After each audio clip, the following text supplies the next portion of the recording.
Welcome sa Tagalog Horoscope, ang iyong gabay sa pang-araw-araw na buhay. Dito, hatid namin ang iyong horoscope araw-araw. Alamin kung ano ang naghihintay para sa iyo sa pag-ibig, trabaho, kalusugan, at swerte. Samahan kami para mas maunawaan mo ang mensahe ng universo para sa iyong araw. Huwag kalimutang mag-subscribe, i-like ang aming mga video, at i-share sa iyong mga kaibigan. Simulan natin ang araw ng may inspirasyon mula sa mga bituin.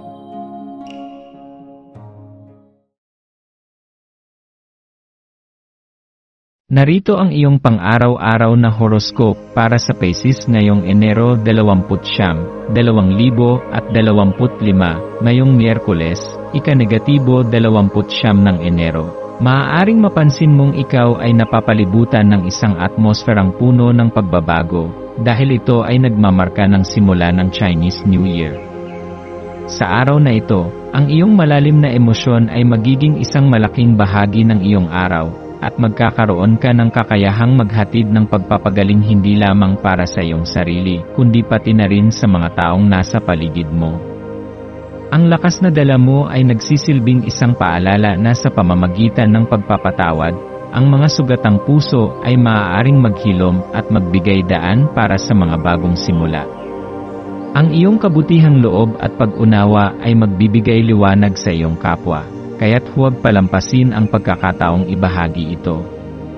Ngayong araw, ang buwan ay nasa Aquarius, kaya naman ikaw ay iniiwasang mag-focus lamang sa iyong mga emosyonal na kalaliman. Sa halip, hinikayat ka ng enerhiya ng buwan na tignan ang mas malawak na larawan.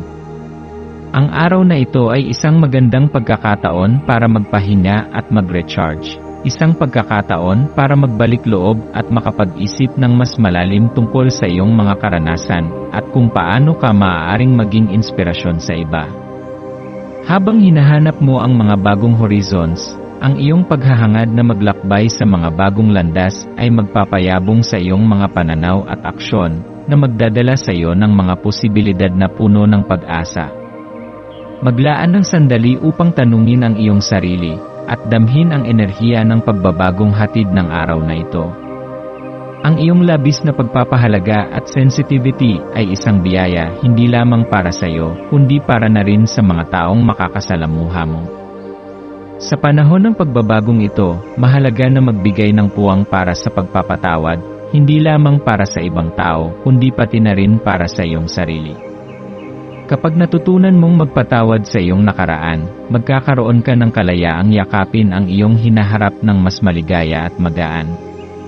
Tandaan na ang pagpapatawad ay hindi isang tanda ng kahinaan, kundi isang malakas na hakbang patungo sa personal na paglaya at paglago.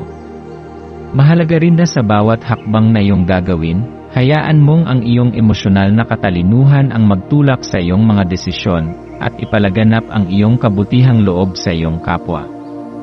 Ang iyong kakayahang makiramay at makinig sa nararamdaman ng iba ay magpapalakas sa iyong relasyon sa kanila.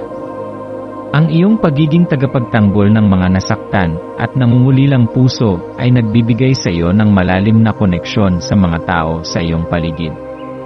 Gayunpaman, tandaan na habang ang iyong kagustuhan na tulungan ng iba ay malalim, mahalaga ring hindi ka magpadala sa pagiging martyr, kung saan ang iyong sariling pangangailangan at kaligayahan ay napapabayaan.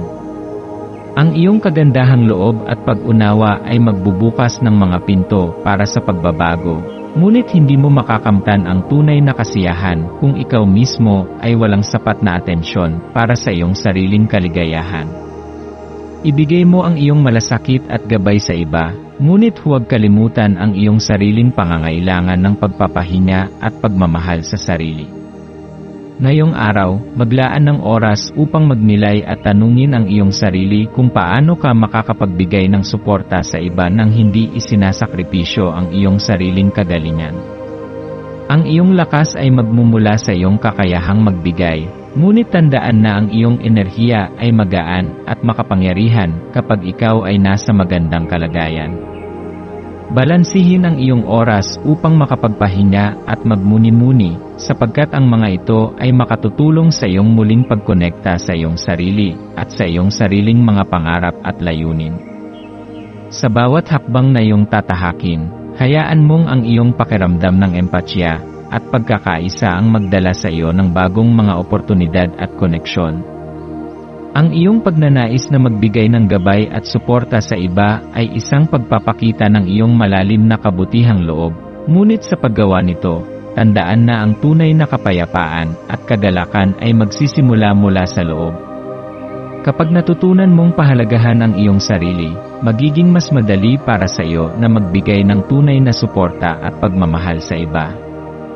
Magpatuloy na magbigay ng liwanag sa mundo, ngunit tiyaking ang iyong liwanag ay hindi nauubos, kundi isang patuloy na nagliliwanag na apoy na magdadala sa iyo ng kasiyahan at kapayapaan.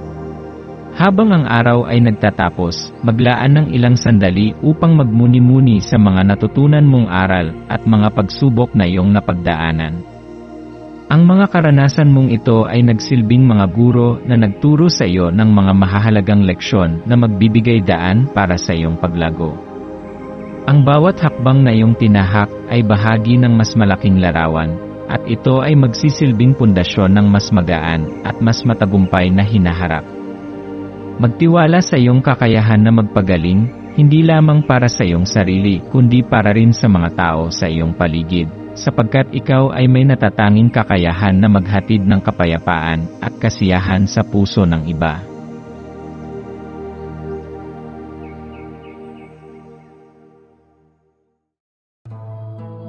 Maraming salamat sa panonood ng iyong horoscope ngayon araw. Naway gabayan ka ng mga bituin sa iyong landas. Huwag kalimutang mag-like, share, at subscribe para sa iba pang cosmic na kaalaman. Hanggang sa muli, manatiling konektado sa universo.